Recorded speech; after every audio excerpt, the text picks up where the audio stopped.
தான் நாய்க்குட்டி கேக்குறியா? வீட்டை காக்குறதுக்கு, வீட்டை பராமரிக்கிறதுக்கு தான் நாய்க்குட்டி கேக்குறியா? சேஃப்டிக்கு. அம்மா கஷ்டக்கு அப்புறம் வேற ரைம்ஸ்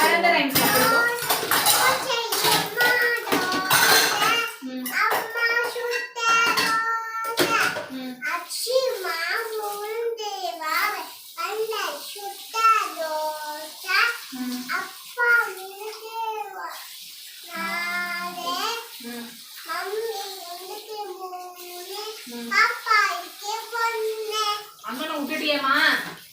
அண்ணன் டென்ஷன் ஆக போறான் இப்போ. அண்ணனை விட்டுட்டியே? அண்ணனுக்கு 2 சொல்லவே இல்லையா நீ?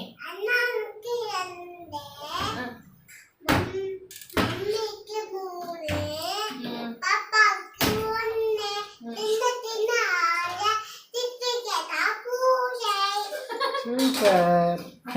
வேற என்ன பாப்பா பிடிக்கும்?